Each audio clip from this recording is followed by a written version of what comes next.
Hola a todos, bienvenidos a nuestra inmersión profunda de hoy. Hola. Vamos a descifrar un elemento fundamental del inglés, el presente simple. Si eres hispanohablante y quieres mejorar tu fluidez en inglés, este episodio es para ti. Así es. Dominar el presente simple es como sentar las bases para una comunicación efectiva en inglés. Puede parecer sencillo, pero esconde algunas sutilezas bastante fascinantes, especialmente para quienes hablamos español. Exacto. Por eso, hoy vamos a analizar un video de YouTube de Mauro Teaches, donde explica la gramática inglesa específicamente para hispanohablantes. Prepárense para esos momentos de ajá, mientras exploramos el presente simple desde ambas perspectivas. Comencemos. El video empieza con un concepto básico: los verbos en infinitivo. Correcto. El infinitivo es como el estado natural del verbo, tanto en inglés como en español. Es la acción pura, sin conjugar. To sleep, dormir. Sin un tiempo o persona específica, solo la idea de la acción en sí. Y aquí es donde entra la conjugación, ¿verdad? Tomamos esos infinitivos y los ponemos a trabajar. To eat se convierte en I eat, you eat, she eats. Exactamente. La conjugación nos permite expresar quién realiza la acción y cuándo. Y como bien señala Maurot, la conjugación en inglés es mucho más sencilla que en español, sobre todo en el presente simple. Menos mal. Todavía tengo pesadillas con las tablas de conjugación en español. Pero en inglés, en la mayoría de los verbos en presente simple, solo añadimos una es o es para la tercera persona del singular. He walks, she talks. It makes sense. Bastante directo, ¿no? Cierto. Y aquí donde la cosa se pone interesante. Maurot llama al presente simple una especie de ilusión, un truco de la mente. Una ilusión. Ahora sí que me tienes intrigada. Cuéntame más. Piénsalo. Usamos el presente simple para hablar de hábitos y verdades generales. I walk every day. The sun rises in the east.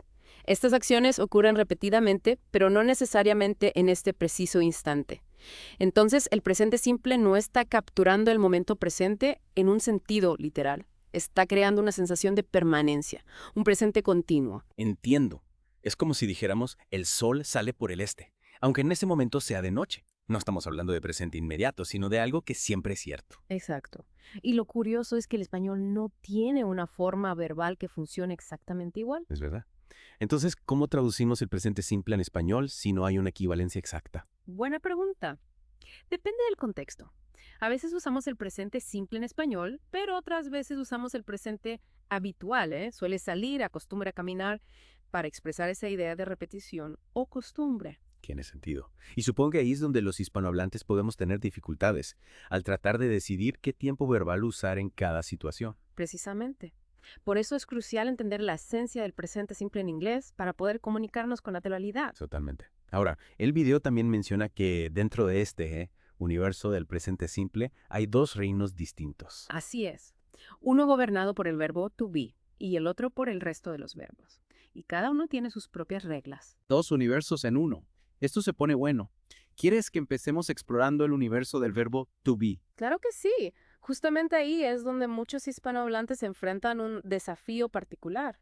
Porque en español tenemos dos verbos para to be, ¿verdad? Ser y estar. Exactamente. Y saber cuándo usar ser y cuándo usar estar puede ser un dolor de cabeza para quienes están aprendiendo inglés. Ni me lo digas. Me acuerdo que me costaba muchísimo al principio. ¿Nos puedes dar algunos ejemplos para entenderlo mejor? Claro, imagina que dices I am a doctor en inglés. En este caso usaríamos ser en español. Soy médico. Estamos hablando de una característica permanente de tu profesión. Claro.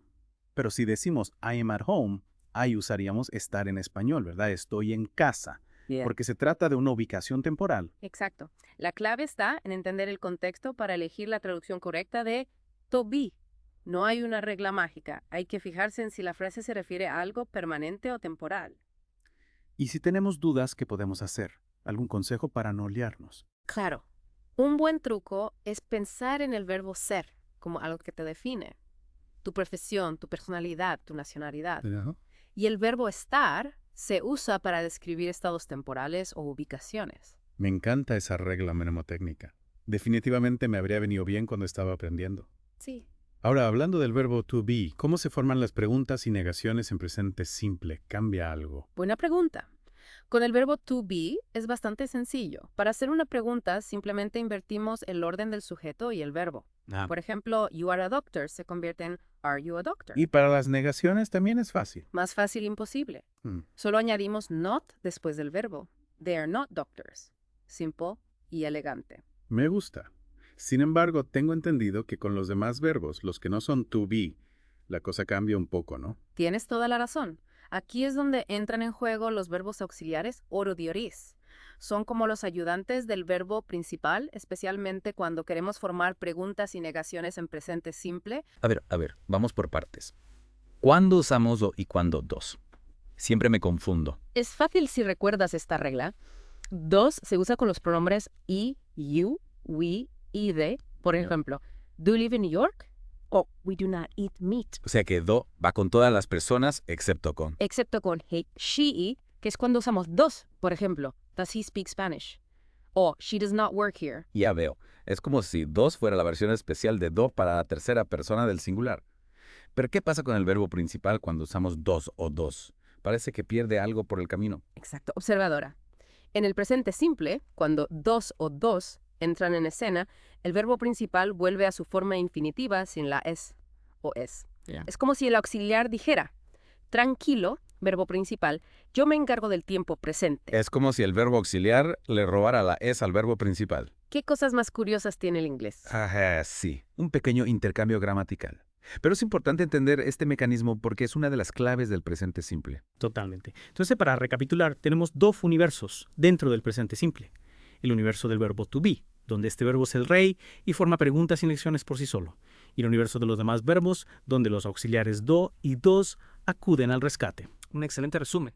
Y lo importante es que como hispanohablante seas consciente de estas dos realidades dentro del presente simple. Ambas funcionan con una lógica distinta, pero juntas hacen de ese tiempo verbal una herramienta increíblemente versátil. Y no olvidemos la importancia del contexto a la hora de traducir to be. Esa es la clave para no liarse con ser y estar. Sin duda. Dominar estas sutilezas puede marcar una gran diferencia en tu fluidez y naturalidad al hablar inglés. Ahora, después de esta inmersión en el presente simple, me surge una pregunta.